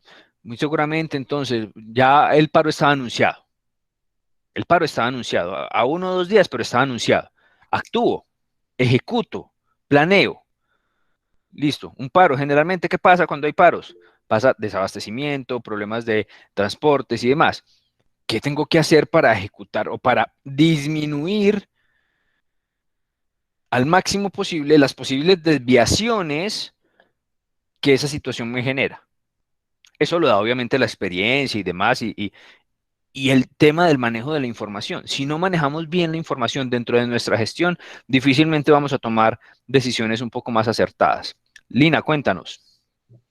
Profe, mira que hablando sobre esta nueva realidad, COVID más paro, es complejo el hecho de que, por ejemplo, en el almacén lo que se hizo fue abastecer los almacenes, incluso con 2 órdenes adelantadas de cada proveedor, ¿cierto? Nosotros no contábamos con 6 días de paro, ¿cierto? Contábamos con máximo un paro hasta el 1 de mayo. ¿Qué pasa Sí, claro. hoy? El plan de aguante es que los manifestantes, pues, por ende van a dormir. Entonces, ¿qué pasa? Las vías están solas de 2 de la mañana a 8 de la mañana máximo. ¿Cuál fue el plan de aguante que se montó hoy? Empezar a cargar los vehículos a las 3 de la mañana. Es decir, el centro de distribución va a tener una apertura a las 3 de la mañana para empezar a hacer el picking, todo el proceso de consolidado, conformación y transporte, y llegarle por lo menos al almacén con un solo vehículo, al llegar al punto de no llegarle. ¿Qué pasa? Que hoy el desabastecimiento que se tiene no es tan grande en Pereira, pero sí, por ejemplo, en la zona Manizales, Armenia, Cartago, porque allá no hemos podido ni siquiera llegar, porque de aquí para allá son 4 paros, son 4 cierres. En Pereira se están llegando con un solo vehículo, pero no a todos. Si vamos a eso, yo el día de ayer fui a mercar y no había carne, no había leche, no había huevos. Entonces no es solamente tener la mercancía en un centro de distribución para hacerla llegar a un punto de venta, no, es que el proveedor llegue hasta el centro de distribución y tampoco se ha presentado. Tuvimos el cierre en Cali con 4 vehículos con carne, el cual llegaron al punto de tener que apagarse los termos porque no tuvimos donde conseguir el combustible para poder reabastecerlos. Entonces yo creo que podemos tener un plan de aguante muy bueno, pero no como el que hoy tiene Colombia. Es un despertar que no se había sentido nunca. Y es lo que dicen muchos. Es que yo pensaba que el 1 de mayo, listo, si no se dio nada, pues cada uno para su casa, pero hoy echar para atrás es muy complejo. Es muy complejo. Puede que incluso los mismos que estén en pie de lucha por el proceso de la reforma y de tumbar a Duque y lo demás, llegan al punto de desabastecer el país completo, que no les va a importar. Prefieren meterse a saquear en vez de permitir que otras personas puedan tener su diario vivir en su casa. Entonces yo creo que es muy complejo. Se puede tener un plan de aguante muy bien creado, muy bien montado, pero dependemos de un tercero. Sí, es correcto. Es correcto, Lina. Podemos tener muchas consideraciones sobre la mesa, logísticas, comerciales, administrativas y demás, demasiadas, para de pronto trabajarlos como planes de contingencia, ¿no es cierto? Pero cada día, como dice el dicho, cada día tiene su afán y cada día encontramos algo diferente, cada día encontramos una situación diferente. Hoy tuvimos situaciones completamente diferentes a las de antier o la de hace 2, 3 días. Y esto a lo que nos invita, ya como para dar un cierre a esta discusión, a esta buena discusión, que partió de un tema de una activación económica a través de las zonas portuarias y llegamos un poco más a condiciones logísticas, pero igual es nuestro enfoque. Partimos de que, a pesar de todas estas situaciones, logramos a través de la gestión logística y de los conocimientos que vamos adquiriendo, ir aportando un poco en la mitigación de esas situaciones. Entonces vamos generando cambios, vamos generando ideas, vamos generando panoramas, posibles panoramas, donde podemos ejecutar, donde en algunos casos no es posible ejecutar, pero que a fin de cuentas lo que nos va quedando es la experiencia. Esto ya había pasado hace algunos años. Hace como 25 años, profe, más o menos había pasado lo mismo. Y no tan lejos, John, hace como más o menos, sí, unos 25 años con el tema de la debacle económica que se tuvo en el país en ese momento, pero no tan lejano y más ligado con el tema de paros, por ahí en el 2016, casi sobre mitad de año de 2016, con un paro de aproximadamente 45 días, paro camionero, donde era un contexto de pronto un poco diferente, pero la situación era casi la misma, donde comenzamos a ver entonces el tema de desabastecimientos, el tema de la poca posibilidad de hacer movilización de mercancías perdiéndose en las vías, en los camiones, en los vehículos, en las fincas, sí, cosas que estamos viendo ya hoy en día. En ese momento seguramente quedaron aprendizajes que se han venido aplicando hoy. De pronto para otras empresas que no hayan tenido esa experiencia, para otros sectores que no hayan tenido esas experiencias, hoy los están adquiriendo. Y muy seguramente mañana, cuando vuelva y pase algo similar, vamos a tener experiencias allí para poder tomar decisiones, primero de carácter logístico y luego ya las demás áreas que vayan interviniendo allí en este tipo de situaciones. Vamos dando cierre, compañeros, a la sesión del día de hoy. Pasamos aquí un par de minutos, pero la discusión estaba bien interesante, los aportes de ustedes obviamente muy válidos y muy acertados hacia el artículo en primera instancia y luego hacia estas condiciones logísticas que vamos viviendo. Para la próxima semana entonces, ya como les había indicado, iniciaremos a partir de aquí de los actores de las operaciones del comercio internacional, ligado esto obviamente con las operaciones de las zonas portuarias. Tendremos nuestra sesión y posterior a la finalización de la sesión número 4, recordemos que dejaremos habilitado el correspondiente parcial para desarrollo en plataforma con unos días de disponibilidad, un tiempo en específico y un solo intento para su desarrollo. Eso lo reiteraremos en la próxima sesión también. Vamos a dejar hasta ahí, compañeros. No sé si tengan alguna otra observación antes de dar ya el cierre final. Profe, ¿había que entregar algún trabajo esta semana? No, compañeros. Por el momento no quedaría actividad dispuesta allí en plataforma. Digamos que la actividad de esta semana es lo que acabamos de hacer allí en este Era debate. el debate, sí. Es correcto. Listo, pues. y obviamente se tendrá en cuenta toda la participación activa de los compañeros. Tenemos aquí la grabación como evidencia de las participaciones que están ligadas a lo que es nuestra nota de seguimiento. Jonathan, ¿nos ibas a aportar algo? No, profe, usted ya lo dijo, era eso, es que pensé que había que entregar alguna actividad o algo. No, por el momento no. Igual forma, la recomendación que siempre les hago es estar pendientes de la plataforma. Si hay alguna novedad, obviamente yo se las estaré informando. Perfecto. Bueno, señor, muchísimas Profe, gracias. mil gracias, hasta luego. Ok, muchas gracias a todos ustedes. Muy buenas noches, hasta luego. Feliz noche, Que estén bien, muchachos. Muchas gracias a todos. A usted, profe. Jorge, el parcial queda habilitado una vez finalicemos la cuarta sesión. Es decir, la próxima semana vemos sesión normal y una vez finalizamos la cuarta sesión, dejamos habilitado el parcial en plataforma. Bueno, profe, muchas gracias.